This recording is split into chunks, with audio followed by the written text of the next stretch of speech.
Hello friends, मैं बेनिता बराई पुनर्बार सकलोके आदरणी जनाइছোঁ मोर अन्य এটা ভিডিঅ'লৈ। আজি মই খুব সিম্পল ৰেচিপি এটা লৈ আহিছোঁ আপোনালোকৰ মাজলৈ।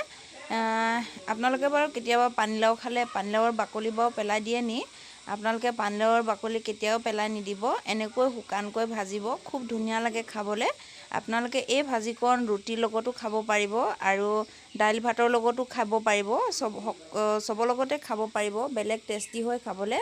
খালি মিহি মিহিকৈ কাটি ল'ব লাগিব আৰু লগত বুট দিব লাগিব, নহ'লে আলু, বুট আলু এনেকৈ, কেতিয়াবা বুট নহ'লেও হয়, অকল আলুৱে মানে বনাব পাৰি। তেতিয়াহ'লে তাৰ কাৰণে লৈছোঁ মই পানীলাওৰ বাকলিখিনি এনেকৈ মিহি মিহিকৈ কাটি ধুই কৰি লৈছোঁ আৰু মিহি মিহিকৈ কাটিবই লাগিব, নহ'লে মানে নিসিজিব পাৰে, টান টান হৈ থাকিব পাৰে, সেইকাৰণে মিহি মিহিকৈ কাটি ল'ব লাগে। আৰু লগত লৈছোঁ বুট কেইটামান দেখিছে, আৰু এফালে লৈছোঁ আলু এটা কাটি।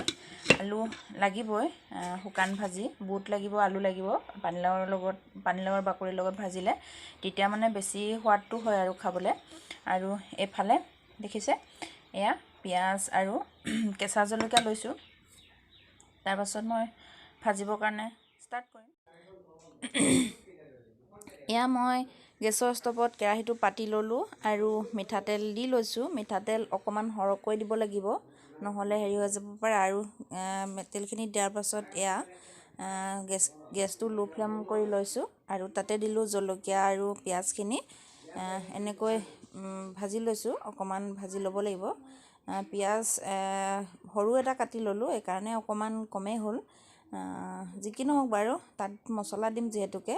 আৰু এয়া মই মছলা দিছোঁ, এইটো হৈছে এভৰিডে মছলা। তাৰপাছত আৰু দিম মই এতিয়া ধনিয়া গুড়ি অকণমান, ধনিয়া গুড়ি ইয়াত দি দিলোঁ। এনেকৈ মছলা অকণমান এড কৰিম। মছলা দিলে অকণমান ভালো লাগিব খাবলৈ, সেইটো কাৰণে। আৰু এইটো হৈছে জিৰা গুড়ি। তাৰপাছত এনেকৈ আৰু অকণমান লৰাই দিছোঁ মই এনেকৈ, যিহেতুকে মানে জলকীয়াখিনি অকণমান লেৰেলি যাব লাগিব পিঁয়াজৰ লগতে, সেইটো কাৰণে। আৰু তাতে দিলোঁ মই কাটি থোৱা পানীলাওৰ বাকলিখিনি এনেকৈ। এতিয়া মই ভাল ধৰণে সেইবোৰ অকণমান লৰাই কৰি ল'ম, মানে ভাজি ল'ম, অকণকৈ দি থাকিম লগতে। আৰু এয়া আলুগুটিখিনিও দি দিলোঁ মই, সকলোবোৰ তেতিয়াহে একেলগে সিজিব, সেইটো কাৰণে। আৰু বুটখিনিও দি দিলোঁ মই তাতে, যিহেতুকে আৰু ইয়াত পানী এড নকৰোঁ, সেইটো কাৰণে মানে একেলগে এনেকৈ দিলোঁ আৰু এনেধৰণে লৰাই দিছোঁ মই।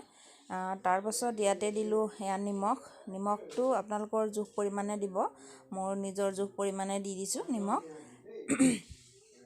আৰু দিলোঁ হালধি, এনেকৈ হালধি নিমখ দিয়াৰ পাছতে এনেকৈ আকৌ মই লৰাই দিছোঁ, যাতে সকলোবোৰ মছলা হালধি নিমখ মানে মিহলি হৈ যায় ধুনীয়াকৈ, সেইটো কাৰণে এনেকৈ লৰাই দিব লাগিব।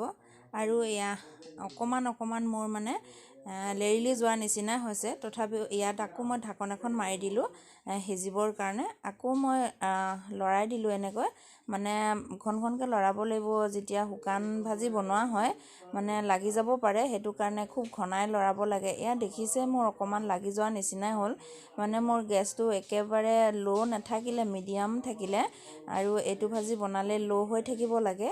আৰু এবাৰ মই ঢাকন মাৰি দিলোঁ, মানে ল' হৈ থাকিলে মানে ধুনীয়াকৈ সিজে, আৰু মিডিয়ামত ৰাখিলেও মানে অকণমান লাগি যোৱাৰ চান্স থাকে। এয়া মই সিজিছেনে নাই চাইছোঁ, আলুগুটি সিজিলে, এয়া দেখিছে ভাঙি গৈছে। বেছি সময় নালাগে, মানে এইকণ ভাজি বনাবলৈ খুব বেছি আপোনাৰ 10 মিনিটো নালাগে। কাটি কৰি লোৱাৰ পাছত মানে ভাজোঁতে 10 মিনিটো নালাগে। যি কি নহওক বাৰু, এয়া পানীলাওৰ বাকলিও সিজিলে, মোৰ আলুও সিজিলে, সম্পূৰ্ণকৈ হৈয়ে গৈছে। আৰু তেতিয়াহ'লে আজিৰ ৰেচিপিটো ইমানেই আছিলে। যিহেতুকে ৰেচিপি হৈয়ে গ'ল, মোৰ ভাজিকণ হৈয়ে গ'ল, আৰু মই বেছি দীঘলীয়া নকৰোঁ। আৰু ভিডিঅ'টো শেষলৈকে চোৱাৰ কাৰণে মই সকলোকে বহুত মোৰ ফালৰ পৰা ধন্যবাদ জনাইছোঁ।